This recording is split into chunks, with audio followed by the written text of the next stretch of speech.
my word for completing year one, opening year two.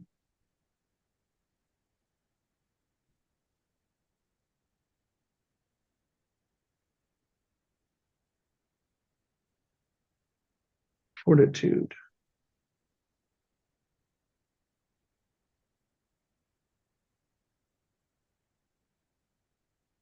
Courage in pain or adversity.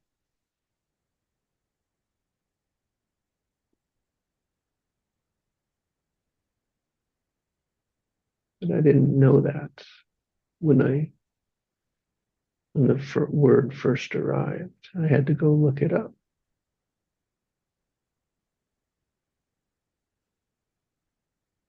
Yeah, I Didn't wasn't know. sure what it meant, but I didn't want to say Mm, fortitude. yeah, courage in adversity or pain. Fortitude.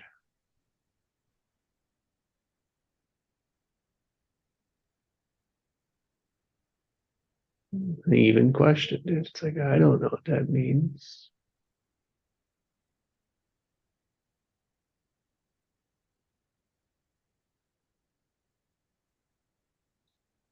The courage to go with it.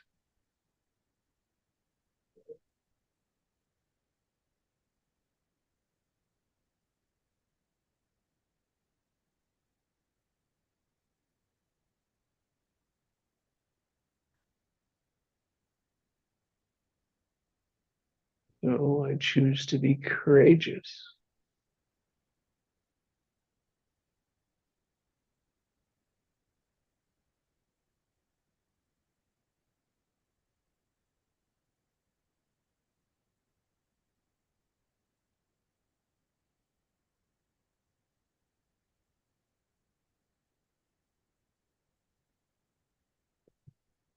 It's the flowing change,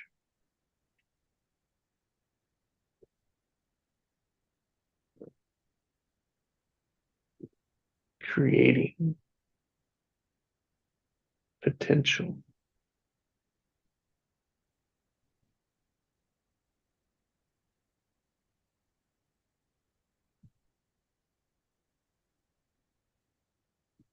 You can see fortitude can go with the tension, like sitting in the tension rather than working to resolve it.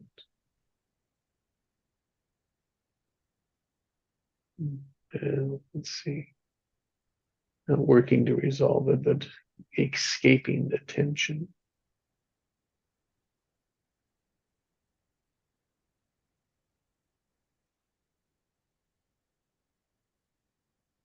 Avoiding the tension. Fortitude is embracing, moving through it, learning what needs to be learned, seeing what needs to be seen.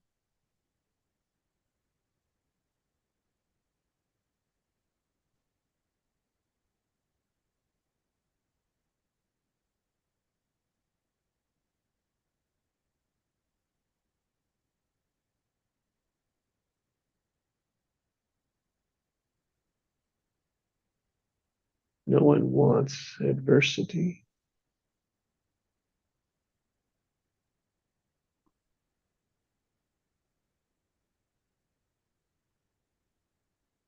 It doesn't mean it won't be part of life.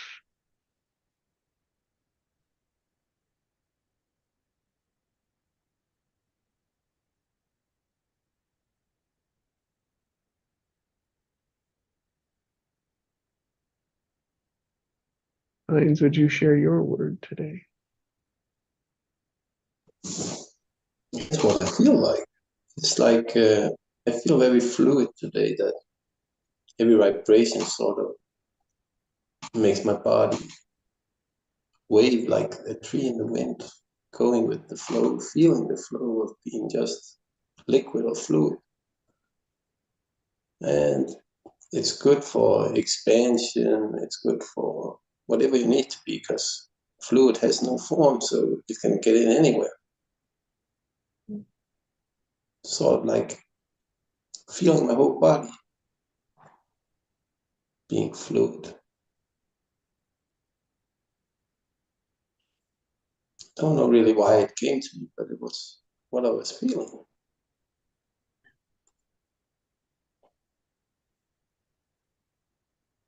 Sort of like the wave is made of fluid, but I'm not the wave. The wave is the thing I'm riding. But by being fluid, you can sort of just be part of the wave. You can be on top of the wave. You can even be at the bottom. You can be anywhere in the wave. Because it stretches, contracts, it does whatever you need it to do.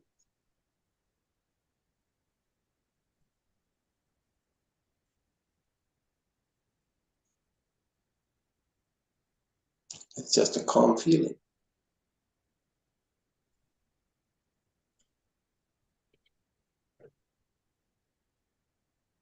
Like blood itself is fluid, flowing within us. And it absorbs the energy of the universe or whatever energy you need it to absorb. And brings whatever information that's put into it to the brain so it can try to understand it, but it has to go through the heart before that, so it will understand.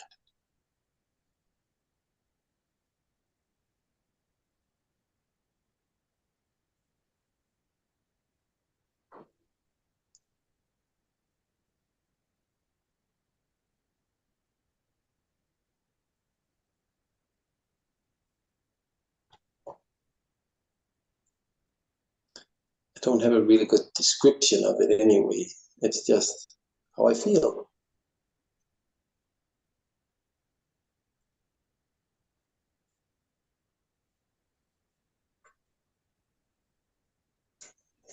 And it's good enough.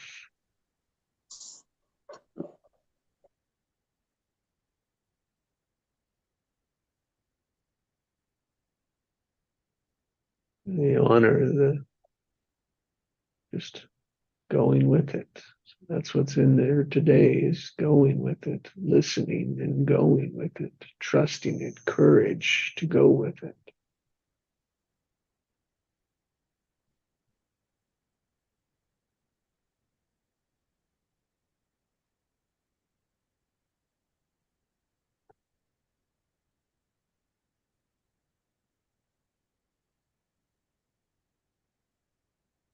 My word is energy. I'll share this because it's only guys here. Say the past 3 months, I've been practicing semen retention, like no masturbation, no pleasure in myself. And the last 3 months, I felt a lot more energy. Keeping the energy in. I've noticed a massive difference. I'd say around the last month, I've noticed a massive difference because it's been about 3 months now. I haven't done anything like that. It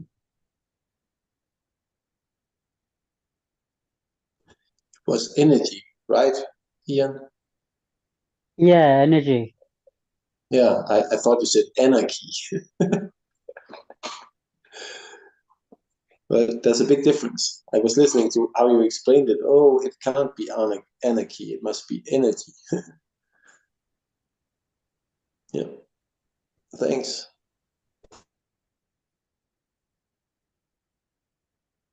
But yeah, the structure's changed around it because I'm not doing that sort of stuff anymore, and I've just yeah, I can feel a massive increase in energy. So I'm using the sexual energy for physical energy, I feel.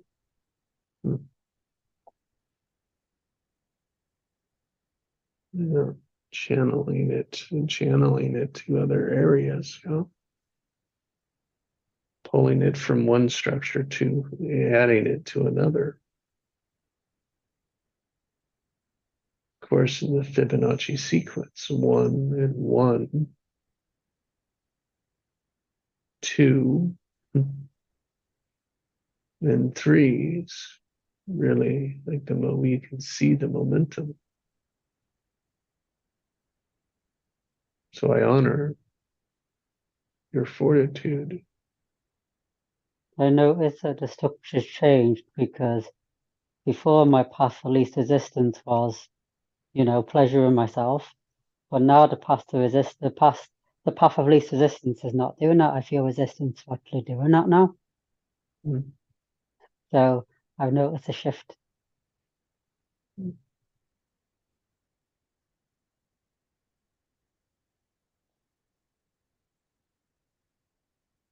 Fluidity, fluid change, refocusing it, reorienting.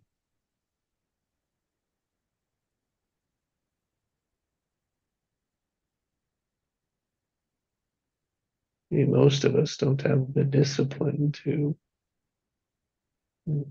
stay in the tension when it gets uncomfortable, when it gets adversity or painful.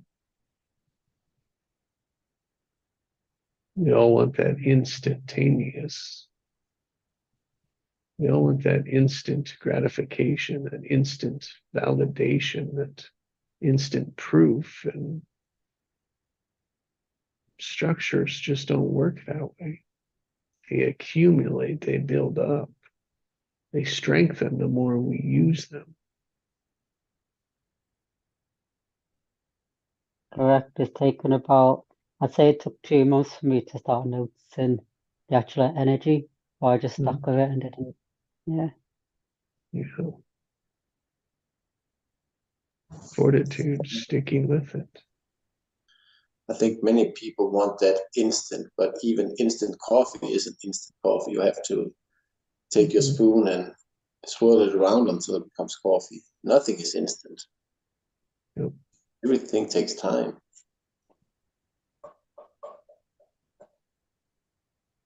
I was talking with my nephew about that earlier, that everybody wants the magic pill and it's a change, but nobody wants to really do the changes themselves.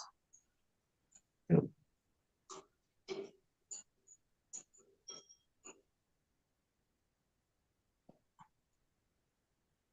So the more we work with ourselves, the bigger changes we create. And even as it gets easier and simpler, right, we still don't want to do it. Thinking about making coffee, right? It's like, I gotta get it ready and turn on the automatic so that it's ready when I want it in the morning. Oh, I have to fill it the day before so it's ready. Yeah, which is so much better than doing it that morning, but still, it's like, I can put it off or forget it. It does It's taste true. nicer when somebody else makes it sometimes, though. Yeah, it does.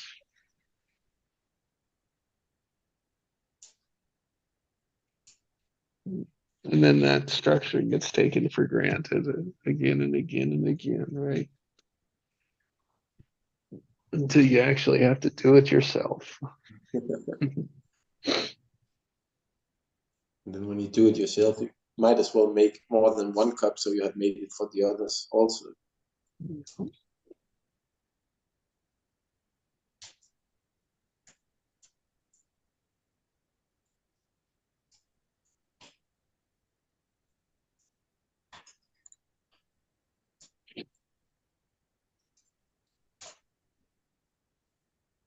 And I'm also noticing the shift in problem solving. Like when I first started Magnetic Mind, I would do a recode every day, but now it's like I do one once a week, maybe sometimes not.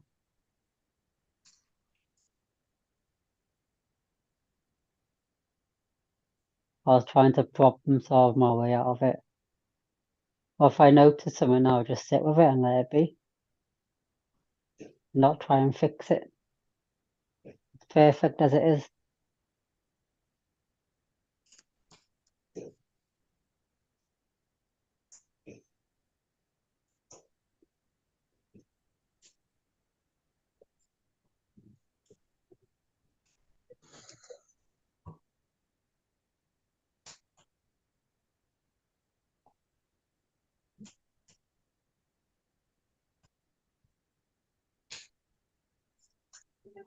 most of the times we are whole and complete ourselves. We just need to change our perspective of ourselves. To look at it from a different angle. No need to think I need to fix this, I need to do this. It's the mentality we've been taught.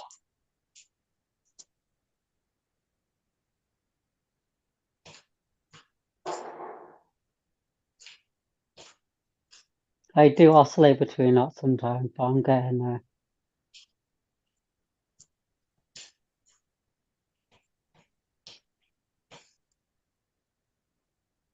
The oscillating's getting less and less and less though, day by day. And that's the big proof that you've been working with yourself for a long time. That you've been doing the right things for you.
I want to honor Will's word of the day.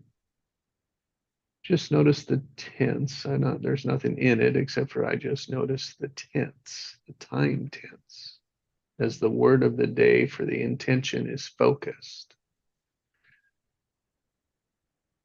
Just works into the, like we speak about, the structure that's there, that we are a part of, that we're conditioned into as focused.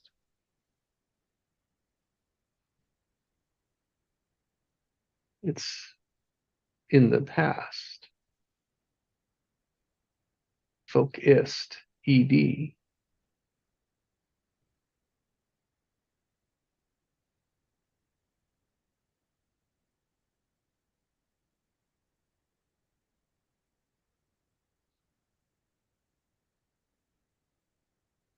And so often we speak about how we want to be focused.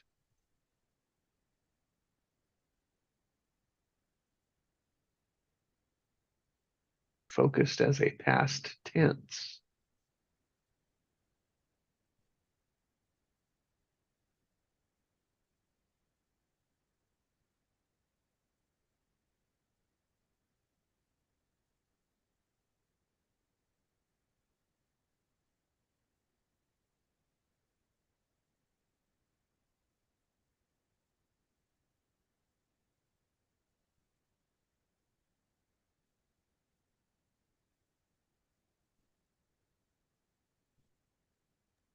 Don't you use focused about the future also?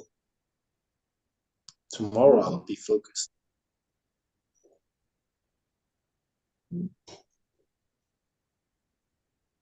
But right now I focus.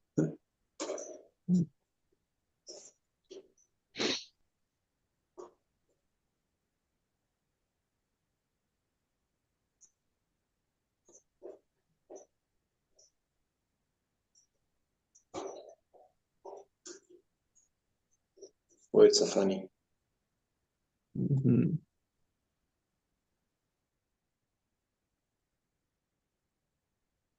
They are. They limit and they create, but they can be limiting too. Just like that. It's like, oh, thanks, Heinz. It opens it up. I like Opens to it to the think, future. I like to, when you say, and find 5 words for that. Oh, that it Hmm. just opens the word even more. Hmm.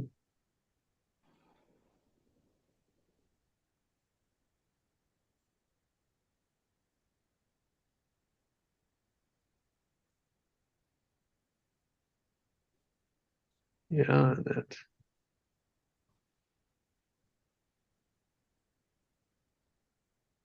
I love that the first time because most of the time it's like there's a blankness to it.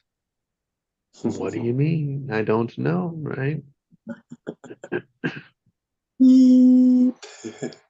Which just means we've never done it before, never thought about it before.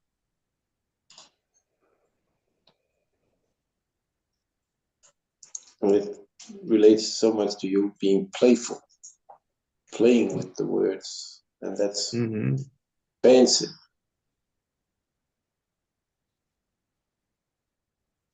Like playing with the structure, yeah, like seeing the structure, reorienting it, modifying it, turning it, exploring it. Yep. Seeing the new possible possibilities of what you can do with it. Right. Because do you think our first automatic change is going to make it that much better? The first moment we give it new energy? Yes, but it won't retain it. It won't hold it.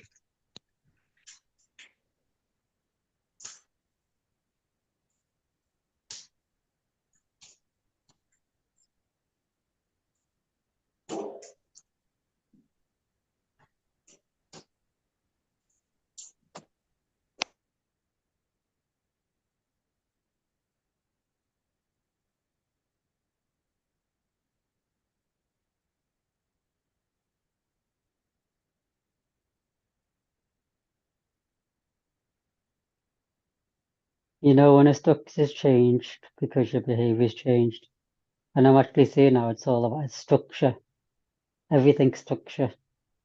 And now I'm seeing it, I'm able to recreate the structure.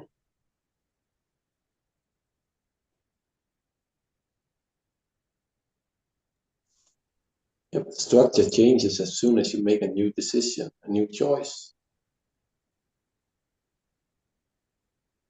Then you start to create something new. Can I ask you, Heinz, if you don't mind answering, are you in Magnetic Mind or?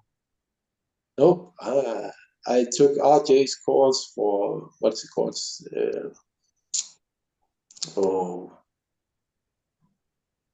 about self-discovering, self-realization. But I found out, whoa, that's far ahead from the curve. It's so far ahead that I don't even think many people will ever reach it. But I really enjoy, like me and Jesus, this is like going into a dojo and sparring and training, even though I may not ever become a black belt then or whatever they say, I don't like to graduate. I actually just like to train, like to be part of a good community, somewhere where I can explore my heart, change my own structures, get a new perspective of life.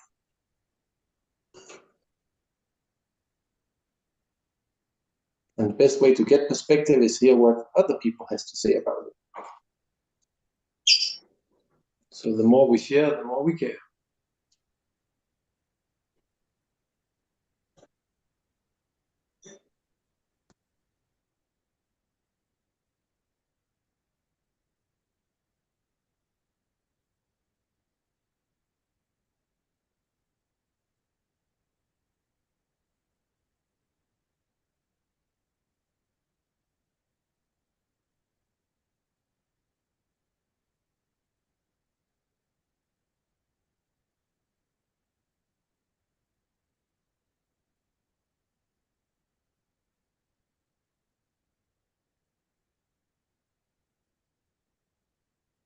Morning, Sindrel. Good morning, beautiful souls. Morning, Sandra. Hi, Hines. Hi, Ian.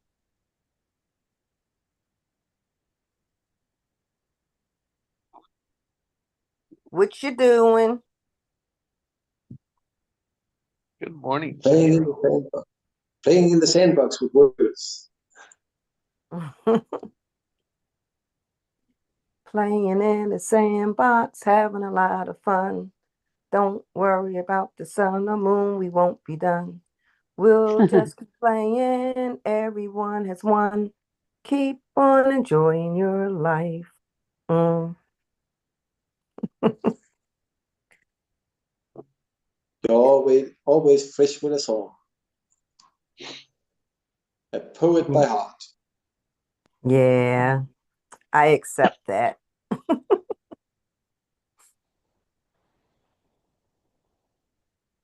You know, when you have a calling that's in you, because that's what you are, and you accept the calling that you are, it's pretty freaking amazing. Yeah. Because then you don't have to lie to yourself about it. You are yourself. Yes.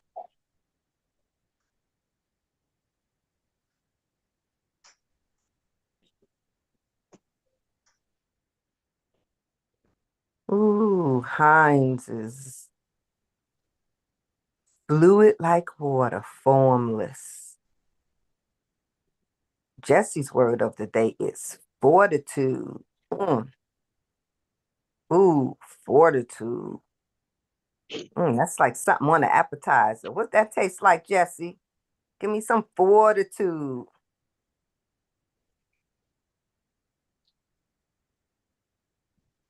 Well, I think it's more of honoring. I've never used the word before. Not part of my vocabulary, yet it was there for me to explore this morning. Mm. Fortitude. So courage in adversity, difficulty, pain. So it's like tension between what you want and where you are. Mm. Ooh, Like you fortitude. said, Sandrell, it's like when that calling, that urge is inside of you. That's fortitude. Mm. Pursuing, staying in it, going for it, even when nothing around you supporting. Mm. Even when it goes against old structures. Yes, yes, yes. Fortitude. I'm letting that ping pong all inside me. Fortitude.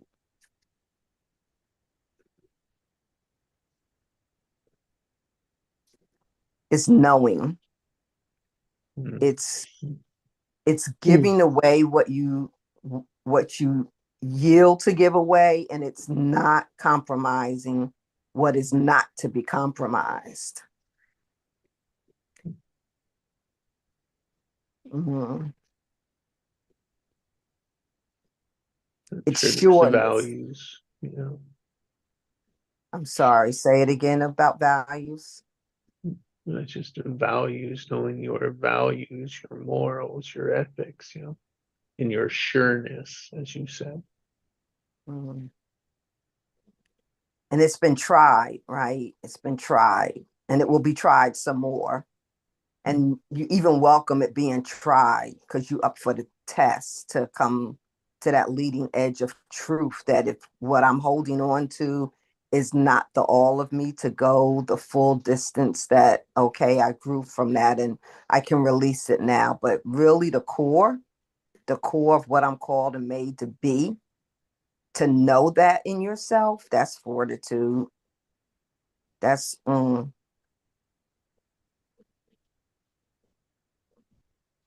I think that's why some people, they just go anyway with the wind. And we drift like that sometime, and until we find something that we just will not let go of, like self-dignity, like grace, even in the midst of fighting. It's like standing still and seeing the salvation of God worketh in you, and you're the instrument of it. Mm.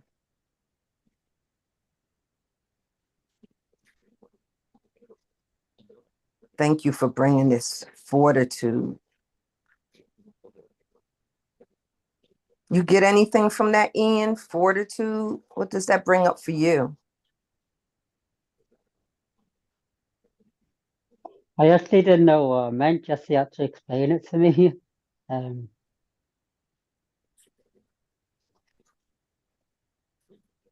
I'm sorry, my sound was staticky. I didn't understand you. Oh, I didn't know what fortitude meant at first until Jesse said. Mm.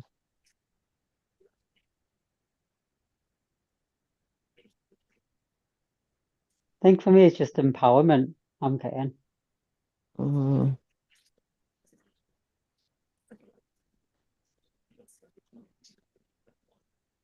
At least your brain didn't think about it another way. I thought about fortify. Fortitude, fortify, and it's two way different words when Jesse explained it. Mm. So I like Amazing. that word a lot. Amazing how we do that association anyway, just automatically, huh, Heinz? Yep, I was thinking, oh, my liquid can be the mold. Then if you're fortifying, I'll be the mold. That's right. I thought of fort too. Fort, building a fort. Yep. Territory, staking claim. That was the first image that came to me, was the wall, the brick wall, the protector, the barrier, the high wall where you can look out from the height and see what's coming and strategize and prepare. I think all of that has its place, but today is like being that wall out on the desert winds and still standing. No matter how cold the desert gets, no matter how briskly the winds blow in the night air, it stands. It stands through the night and the heat of day.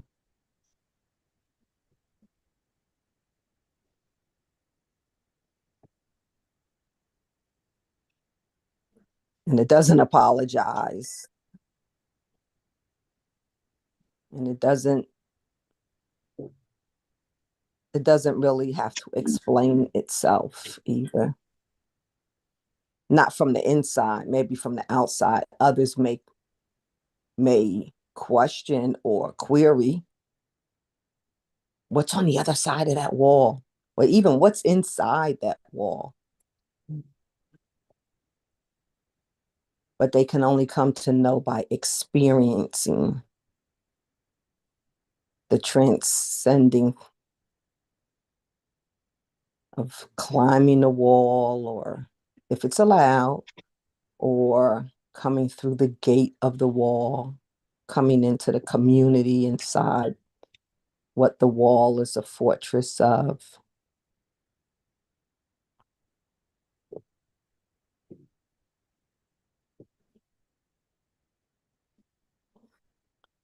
Good morning, Greg.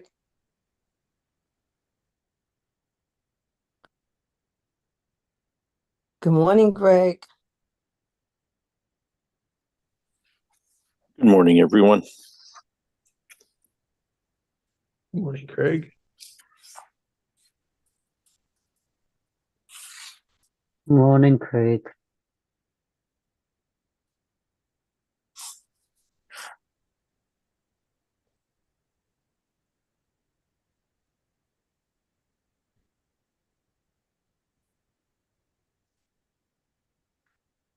It's great to hear your voices this morning. It's great to hear yours too. Oops, I got my little red coat on, and here's a daisy that I just picked. Here, take it. It's for you. Oh, thank you.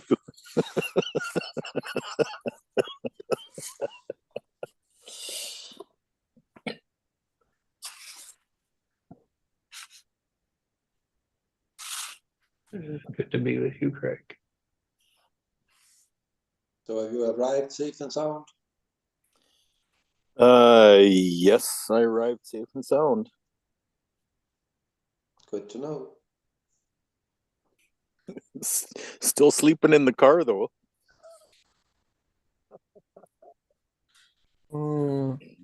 Yeah. Is it ever weird to come to your home city and have no place to go? It's just weird. Fortitude, huh? What's that? Fortitude. Yeah. Yes, he stepped into it. Yep. Really interesting. Boy, I have all these animations in my head. Fortitude. Dun, dun, dun, dun, dun, dun.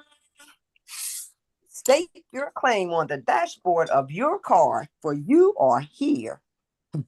Yeah. Yeah. And I'm one tough son of a bitch. You know that?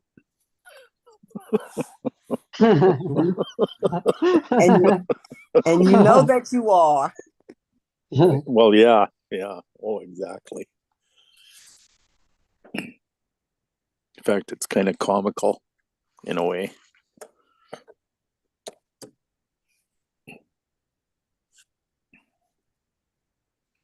You may as well laugh. It's the vanilla and the spice cake. Hey, why are you there? Why am I here? What's your why?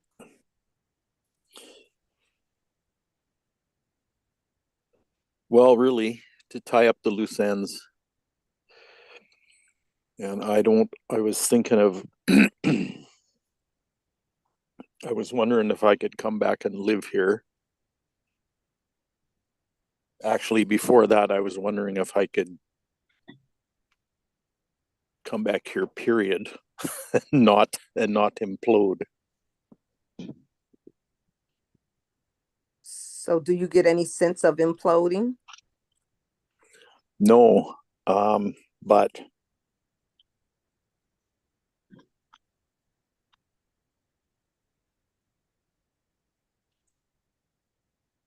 it's a really unfamiliar sensation just to be here. Like I feel it throughout my whole body.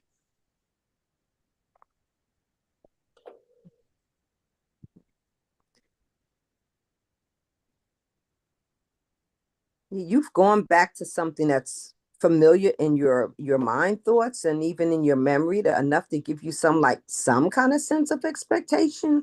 Like the ice cream parlor is still where it's supposed to be or not, or maybe an apartment building has been built up somewhere or not. Or maybe everything really is the same, but some of the stores may be closed down or have changed owners because life goes on even where you left it from. But you have changed so much too. So there's Oh there's yeah. so Oh yeah. much that is, you're new. You are new. They don't know what they're getting into. Yeah. No. It's really funny. The first place I went was the human services office, and I actually got to talk to a caseworker. They kind of rushed me in. When I first got there, there was a lineup running all the way down the street, And I'd been trying for days to actually set up an appointment with somebody before I got there. So it was weird. And anyway, so the office closed at 5, and I finally walked in there at about 10 to 5.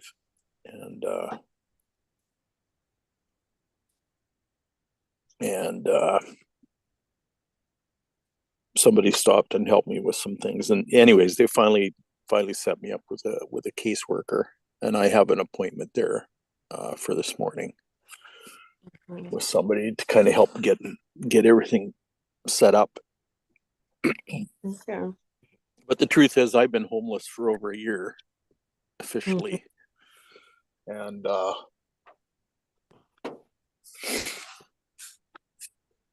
wow, it's weird too, because the weather's it's a lot colder than I've been used to.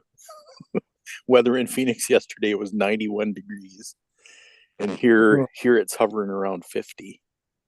Ooh. But it's going to get about 10 degrees colder tomorrow morning. It's going to be about 10 degrees colder than that. So, but what's really weird about all this is they were trying to get me a place to stay overnight, and gave me a whole bunch of phone numbers to call, and et cetera, et cetera. So I called all these phone numbers. And the very interesting thing is there's very little kind of stay overnight help for men. Okay. Wow. So I'm male, over 65 now, and with a mental illness disability and a physical disability, and can't find a place to stay overnight. So it's really weird.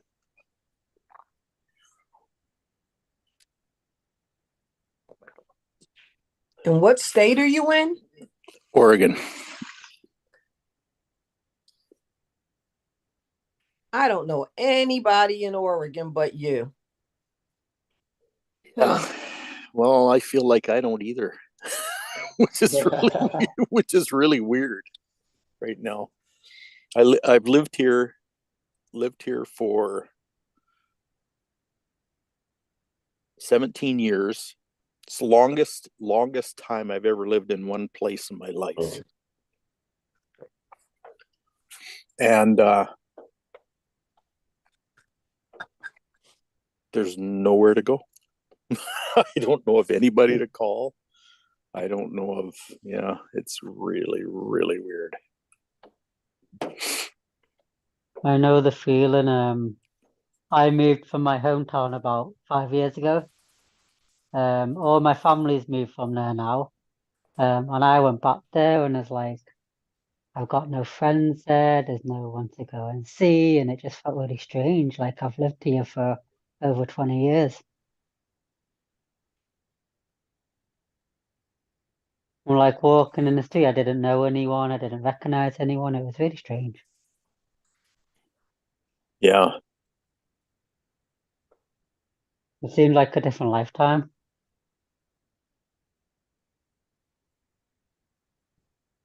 Maybe we're in a parallel universe, Ian. Maybe. Seems like a different lifetime. Just no one that I That's what know. it feels No like. one in the It street. feels like there's a time warp, and I came back here, and it's not. Nothing's the way it was. I only got back there because there's a park that I used to go to as a child that I like going to, like this big nature park, like Forest, Castle.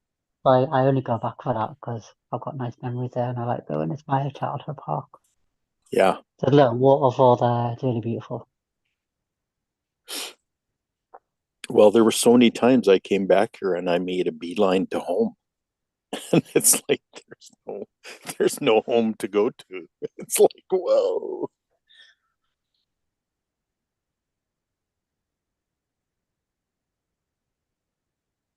So I'm being very detailed today. So why are you there? What loose ends do you have to Well, tie up? well, here's the reason I'm here. Okay.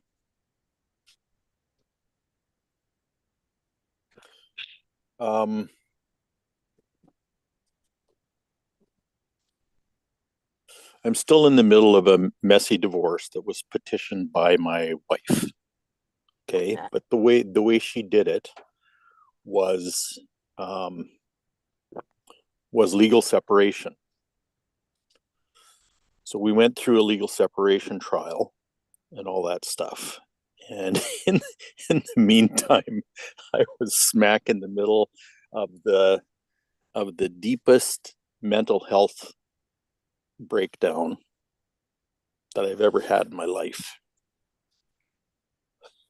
And there's a lot of good in that. So don't, like, I'm not throwing out negative energy about it, but I mean that was the truth of everything. Yeah. And the reason I left was to recover from that. Because besides it being domestic violence, being victimized by her that way, she found a lawyer, and the two of them made up this story about me, and basically I got dragged through court as if I was a deadbeat husband and accused of whatever was involved with that. But the weird thing about family courts is you don't really have to be accused of anything, and they don't have to tell you what they're accusing you of. They just treat you like a criminal. So it's really, really bizarre. So yeah. So anyway, I ended up being evicted by the judge from the house that she and I owned together. And also, the judge froze all of our money. The court froze all of our money. So I didn't have any money to hire a lawyer with. So I was basically denied my right to have legal counsel in the whole thing because of that. And they just kind of pushed everything through court. And I'm in the middle of a nervous breakdown that's debilitating. Okay. I was also in an automobile accident. Like, I haven't slept in a bed since March of 2020. So that's like 3.5 years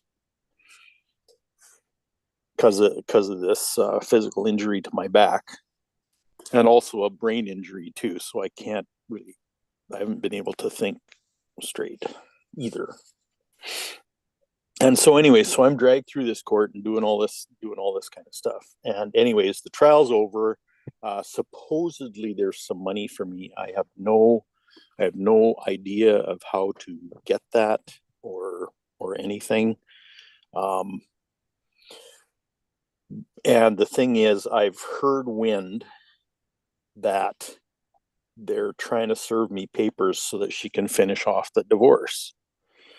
So the reason I'm back here now is so that I can, I got a meeting with a lawyer that was advising me like 10 minutes at a time when I was in the middle of all this stuff, but he doesn't know any of the details or anything. I have a meeting with him because I have some money now and I can actually hire him. What I want to do is I want to petition my wife for divorce. So I want to be the petitioner to try to get everything set back correctly, because truth is, she should actually be paying me support because I'm a person with a disability. And instead it went totally the other way. Like I got basically nothing. I don't know the way it happened, and and it destroyed my credit rating. I had to give up all my credit cards and et cetera, et cetera, et cetera. So anyway, reason I'm here is to meet with that lawyer and see if I have any recourse for setting things straight, because basically my whole life has been messed up, and and I'm on my own now.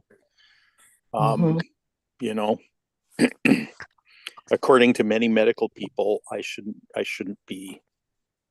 Well, let's put it this way: there's no way I could work 9 to 5 or do anything like that. So, yeah. So it's a really strange position to be in. Okay. And yeah, so I'm here to find out if I have any recourse to kind of put that part of my life together. But what's very interesting is this trip coming back here has been very interesting, because I went by Mount Shasta the other day, and that's in Northern California, and it's a very spiritual site, and that's another story there too. But as I was driving up the I-5 corridor and the highway and thinking of living on the beach, and I met some people that gave me some ideas about where I could live and what I could actually do. And,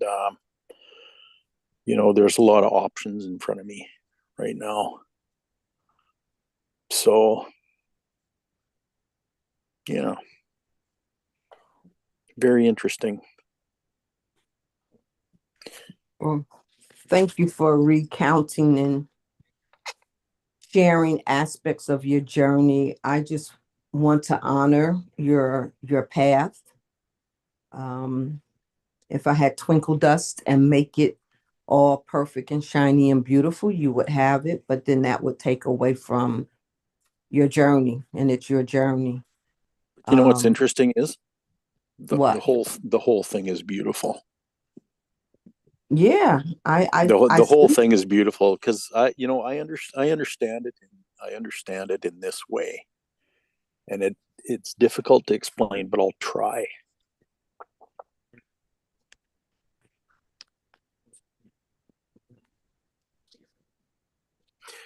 The work that I've done internally, like the work that I've done on myself,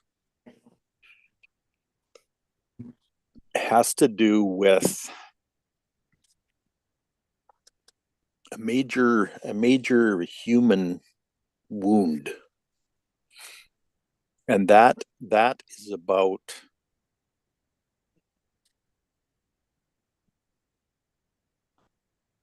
being forced to behave certain ways by authorities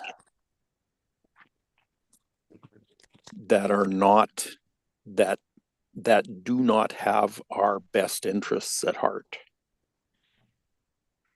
And our whole society is built on that, especially in North America. And basically, I have survived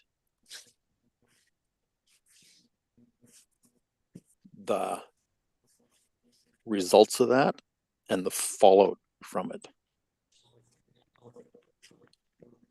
So I basically had a court of law and a judge who really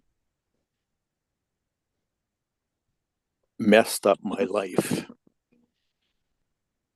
when I was in a state of vulnerability.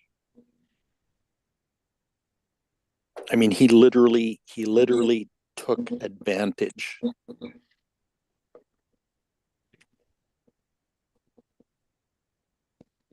Question. Yeah. Family court in the US, is it the same as in Denmark, where they don't need to prove whatever they're saying? They can just say whatever they feel like, actually. Well, that's sort of how this went. Yep, they don't need proof. It's not like a court of law where you need to prove what you're saying. No, here you are actually guilty until proven innocent.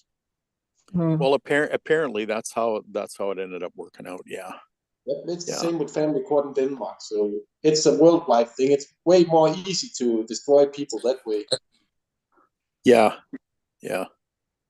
Oh, wow. I just got a perspective. Yeah. So you know how we say before you accepted this assignment and you came and then became unattached from your knowingness in order to experience this life and come through this assignment very authentically as you are. Mm-hmm. That the pain, the disruptions, and all those other seemingly unfavorable experiences, and I'm relating this to myself, is so that you could be in that place and space very authentically, very human, and where you are and where you walk and what you feel and the transitions of mind, heart, body, and soul as you continue to come to know yourself more and more,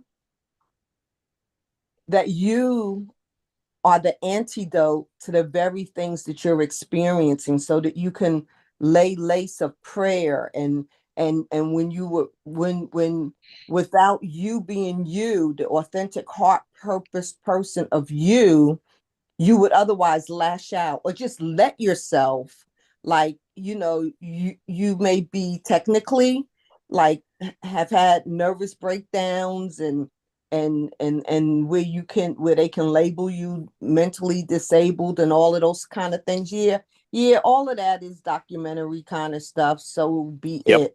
But your purpose, your core of you're travailing down these alleys in places.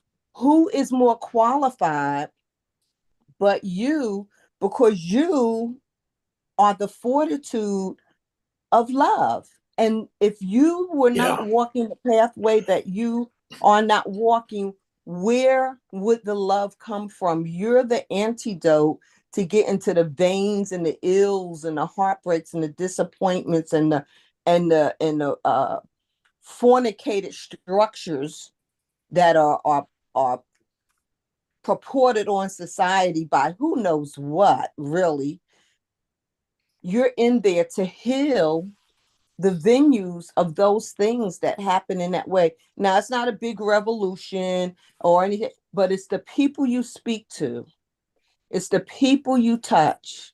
It's the people that get a chance to speak to you out on the ridge, who give you ideas of places to go. It's the cross-sectionality of your life, like Johnny Appleseed, that you must go through, that you're going through. Who else is more qualified than you to walk the walk that you're walking and leave an honor of love, of peace, of grace?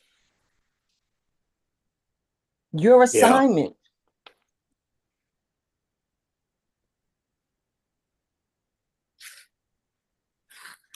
Wow, little Cindy. You get it. You so get it. Yeah.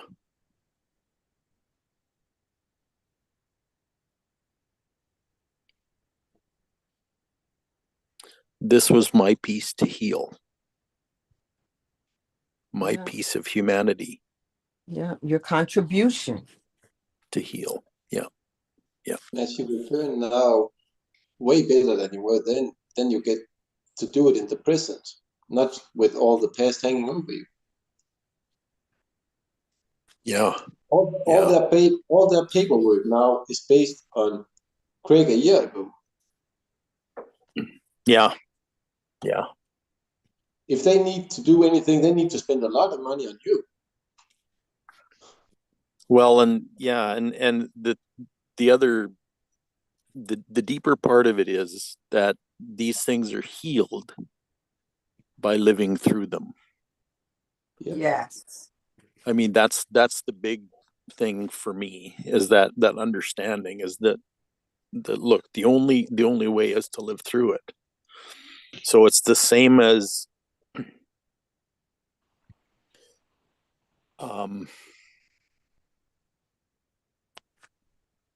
it's the same as the Jesus pattern. Yes. You know, and I don't know how accurate the story of Jesus actually is. However, there's this general pattern where there's a death experience where certain things are purged, certain things are pruned, Yes. certain things are shed off, and the only way that that is done is by living it through. Yes. And when it's lived through, there is a rebirth. Yes. The Phoenix. Out the other end, there is a phoenix. Yeah, there's a phoenix that rises from the ashes. There's that. I mean, it's this death of the old through living through it, and a taking on, and an openness and fertile ground for brand new birth, brand new growth, brand new thing, brand new society, brand new whatever you want to call it. The interesting thing, though, is the brand new isn't really new. It's actually Come on. life in truth. Come on. It's the life, that you had. It's the life that you brought with you from the other side. Yes. When you were incarnated. Yes. Yes. And now it gets to shine through. Now it gets to be lived and demonstrated. Yes. Yes. Yes. Yeah. The original essence. Yeah.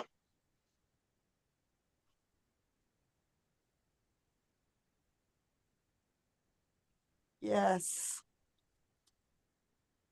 Yes.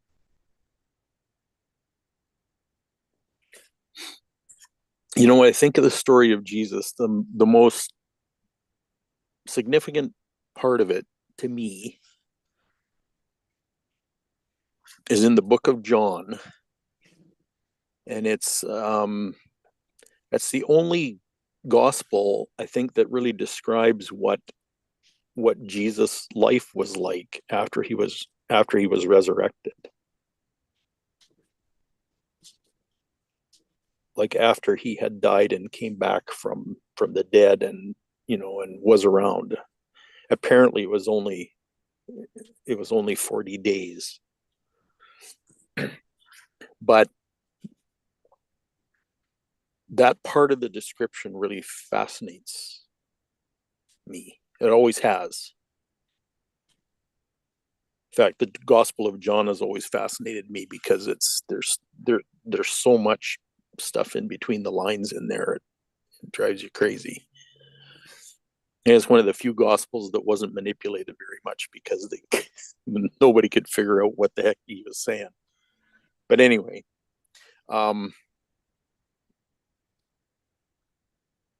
this idea that we were sent here to this world to live a resurrected life. To live that life beyond death, beyond the spirit of death, and being overwhelmed by death energy. And here we are in the 21st century, and we're starting to understand things like quantum mechanics and the truth of physics and energy and magnetism and those kind of things. And in light of that,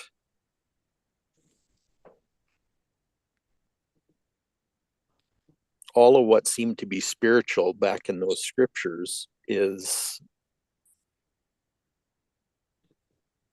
coming to light in new ways. And we understand it and comprehend it by living through it, living it out.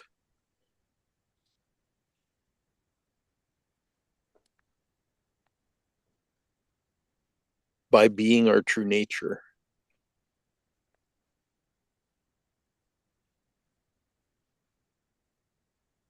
By being our heavenly selves.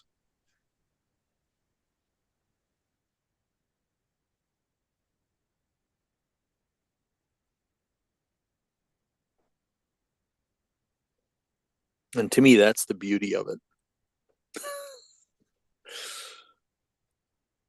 So when I was talking to that caseworker yesterday afternoon, you know, she was saying this and that and this and that, and I was saying, yeah, I said, you can't, you know, how do you you can't make up these kind of stories. And I just said to her, I said, you know something, I said, I wouldn't be here if I hadn't done a lot of laughing over the last few years, because all of this is so absurd. It's so absurd and so beautiful at the same time.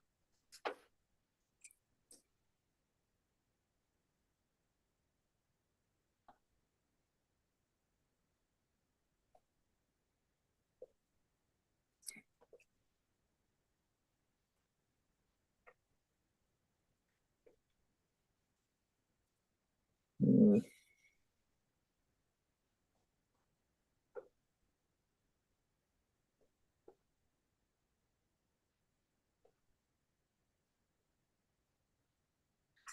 And I know I'm speaking to a room full of old souls right now.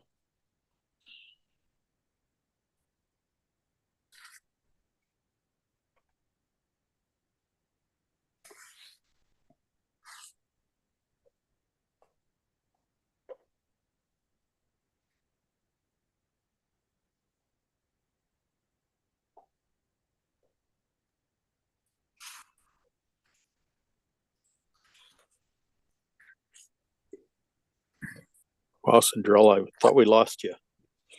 Yeah, you did briefly. I apologize. No problem. Yeah. Mm.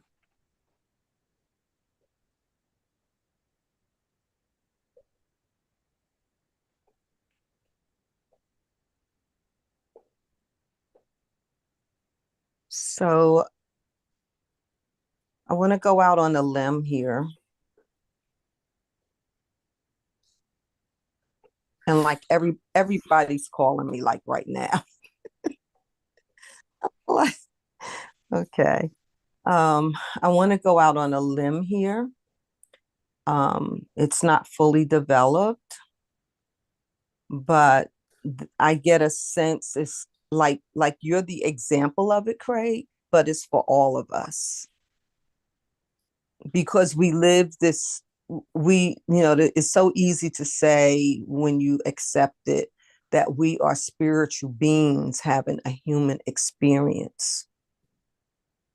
But it is in having that human experience that we get the lashes and they sting. Yeah. That we get the cuts and they just insufferably, they kind of get a scab over it, but they don't heal and they hold a memory of receiving the cuts. We have this ultra being about us that we can upper room all these things and accept the purpose in them and the sacrifice for it. But when we have to walk this long walk with blisters on our feet and passing people by who just don't give a damn. And when you look in the faces of those people, those are the people that have been sometimes your mother who denied you, sometimes your father you didn't see or lashed a empty drunken bottle at you. Sometimes the faces that we see when our feet are blistered and our throat is dry and there's not even a container to absorb, to get water or to quench our thirst by. There are these faces that we see. They're the faces that you gave your last to, that you gave your all to. And as you pass through this familiar town, this old town that's more like a ghost town that turns its back on you, and the places where anyone should be able to go for assistance is more like a maze of confusion. And yet you still carry love. Like you still carry love. You still carry hope. But when your neck is tense in your human form and there's nowhere to lay your head and it ends up being a rock, and you get encouragement that yes, through the Ancient of Days, others have laid their head on a rock and they were men of the infinite power of living love. But yet when your head is on that rock, you accept it. But it's like, God, when is my day coming? When is the fulfillment of mine coming? And it's like, let peace be peace and patience be patience. And you wear, the shrivel cover up on you like the martyr of your own life. And you don't even want to, you don't want that coat. You want the coat that Joseph got in the ring. But dare not want it too much while you're travailing with your feet blistered and looking in familiar faces that turn their backs on you. But God always provides you an oasis for your spirit, like this kind of call to remind you, as that beautiful word given out today before you arrive, fortify you.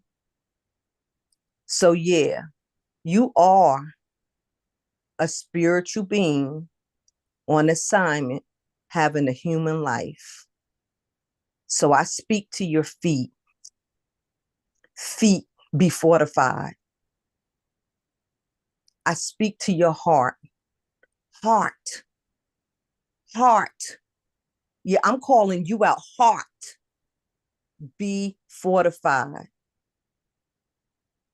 That gleam that's in your heart, that shines through your eyes, hold your chin up. Because anyone seeing you would not know what you've been through. There's beauty for ashes. And yet there's this just little hint of smoke that goes up your own nostrils. But it's to remind you of your assignment, that you too shall come through all of this. And all of this, even if it doesn't seem like it's coming through, you're coming through. And the reward, we even have to let go of what is the reward. The reward that we think we seek, what is the reward? Except to live the spiritual being that we are. So I bring out my alabaster oil and I let down my hair and I wash your feet and I massage your heart to remind you that God through even human form, we care. So you go and be fortified, already that you are, and you stand and let the spirits move, because there are others like you that are already where you now are. This day is blessed in you.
Is anybody there? You've been on mute. Yeah, I I'm know. here. No, I got disconnected, so I just wondered. I wasn't hearing anything. Mm, no, we. I'm here. Yeah. It's interesting. You brought up the Joseph story in the Coat of Many Colors,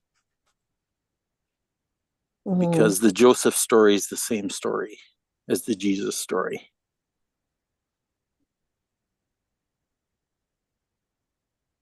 Like, How so? well, Joseph had an assignment. Mm-hmm. Joseph basically was sent out to save a nation. Mm-hmm. Well in advance. Joseph is the one with the dreams, right? Yep. Yeah, he saw that there was going to be this famine, and he was sent to Egypt in advance in order to save his family. Mm-hmm. And what's very interesting is that it was his brothers that put him into slavery. They sold him. Mm-hmm. And that's how we ended up in Egypt. Mm-hmm. So that was all part of it was all part of the plan.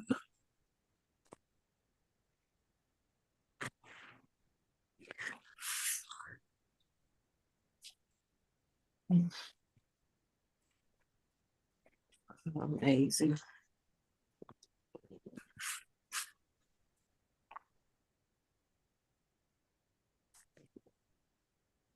And even though that story is told in a way where there's a lot of moralizing, a lot of moral lessons in it, at least that's the way I heard it in Sunday school. And even the way Andrew Lloyd Webber talked about it too, in a way, when it ended up on Broadway. But that's really the story. I haven't read the story, but I've seen the animation of it Yeah. from Yeah. Great animation, great story.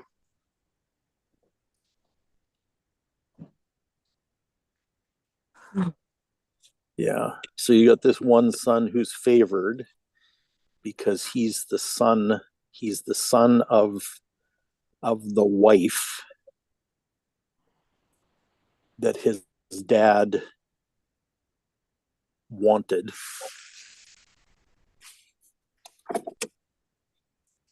And she couldn't have children. Well, no, she could have children, but what happened is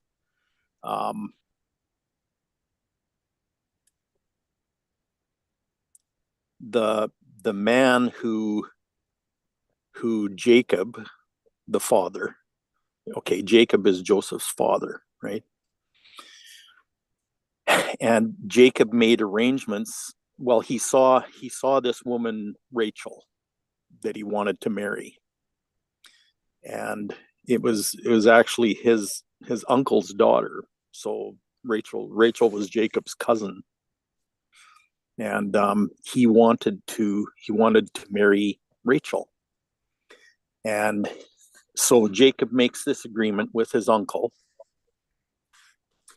I'll work for you for 7 years, and and then you give me Rachel to marry. So Jacob works for 7 years to marry Rachel, and Laban, the father, pulls a fast one on him and ends up pawning off the older daughter Leah on him. So he ends up somehow married in secret to Leah, and it pisses him off. So he works for Laban for another 7 years so that he can marry Rachel. Yeah, exactly. So I mean, there's a lot of treachery in that too. Like, so anyways, bottom line is that Jacob ends up having 12 sons, and two of them are from Rachel, and they're the youngest sons because he had to wait to get Rachel. So it's the two youngest sons are Joseph and Benjamin, who are his sons through Rachel. And because of that, they're Jacob's favorite sons because Rachel was his favorite wife and the one he had sacrificed the most for, and etc., etc. So anyways, that's how Joseph ends up with the coat of many colors and all this kind of stuff. And all his brothers are pissed off at him because they know he's favored by daddy, and all this kind of stuff. And he also had these spiritual dreams and stuff like that when he was a little kid, and he used to tell his brothers about it, and that used to make him mad. So anyway, one day he's out in his multicolored coat and bringing food to his brothers because they're looking after sheep or whatever. And yeah, and they decide they're gonna, well, they first wanted to kill him, and then they decide they're going to throw him in a pit. So they throw him in a pit, and then they end up selling him to some Egyptians that are on their way to Egypt, or some kind of traders that are there. And anyways, he ends up in Egypt. And then they make up this story that some animal got Joseph and killed him. And so anyway, Joseph ends up away from home and away from his people. And to make the long story short, he ends up saving his dad and his brothers from annihilation, like 40 years later or whatever. Really bizarre story. But Joseph kind of subconsciously knew that throughout his life, that's what his assignment was. And there's a lot of divine intervention in the story and that kind of stuff too. So same life pattern as Jesus too. It's like, you're rejected by the very people that you're setting up to redeem, setting up to save.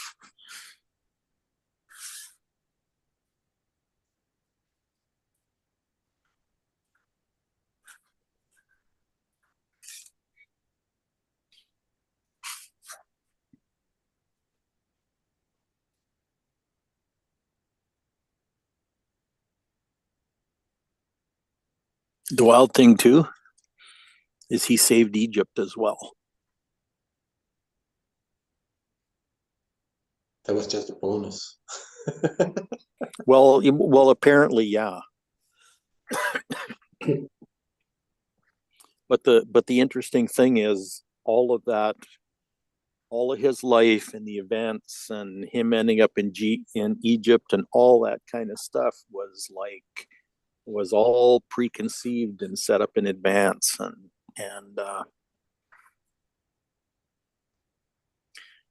so when you turn around and you look backwards at what had transpired, you realize that all of these things were set up.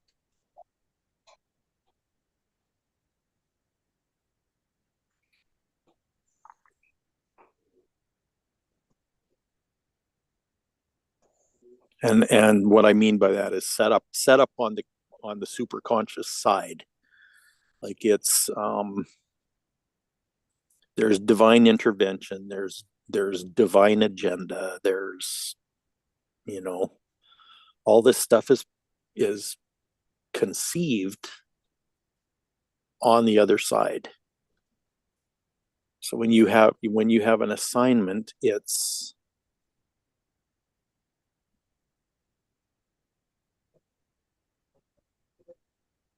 the details of it are not written, but the concept of it, the plot line is preconceived. Like my father always told me, life is funny, you have to live it forward, but it's only understood backward. Yeah. Very wise statement there. Yeah.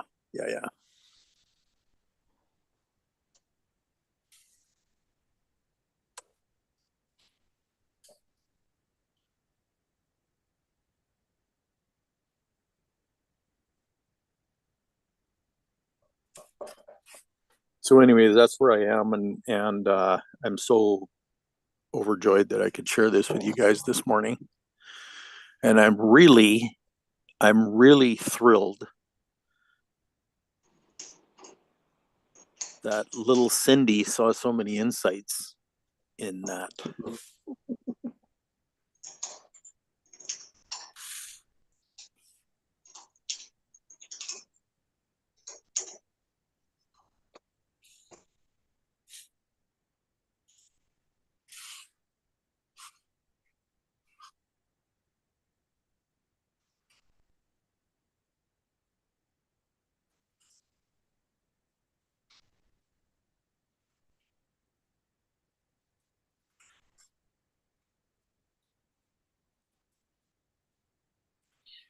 very interesting when you look backwards in your life and you realize that you're living some of those stories that you learned in Sunday school.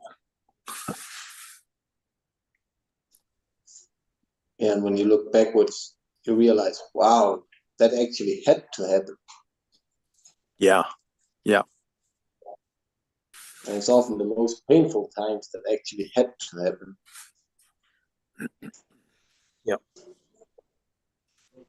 Well, and the big picture is that we're ushering in a brand new world, brand new paradigms, brand new all this kind of stuff. And it's those of us who have had a life like this and actually realize the significance of the life we've had.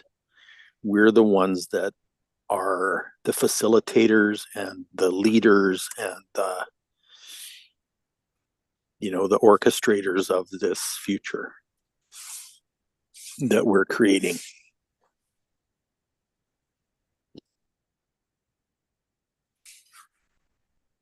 With all the wisdom of many lifetimes that goes along with it.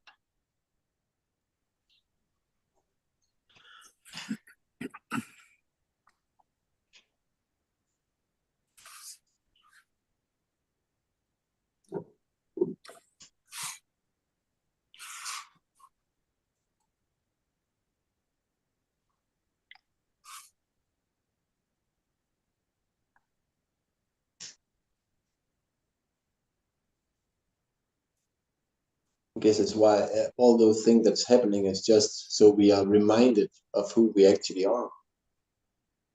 Yeah. Yeah. Well, that's part of the process. That's part of the process too.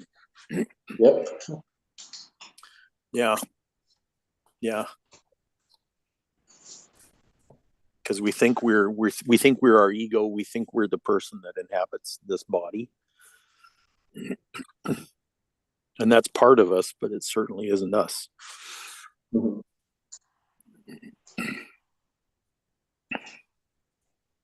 It's just this one incarnation. Yeah. Yeah. It's just a created part. A temporarily created part. Yep.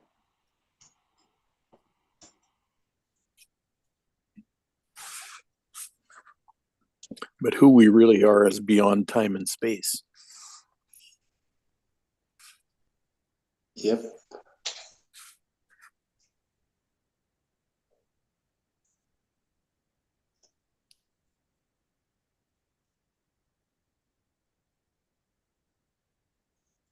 Yeah. Wow.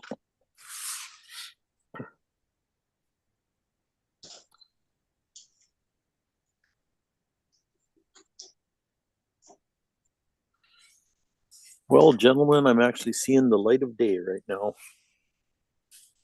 Wow.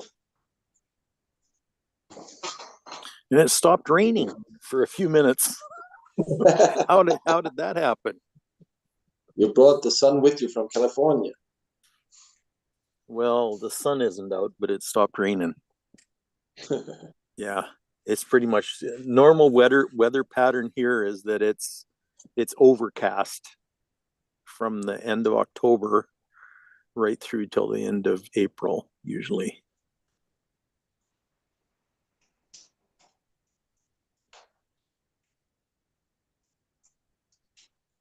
And between you and me and the lamppost, I really love this weather. I had a back porch, my house that actually had was covered, back porch that was covered that faced south. So it faced the sun all day in the winter. And yeah, I'd be out there. I'd be out there in shorts and a sweatshirt like every day. Yeah, exactly. So I really liked the weather here. But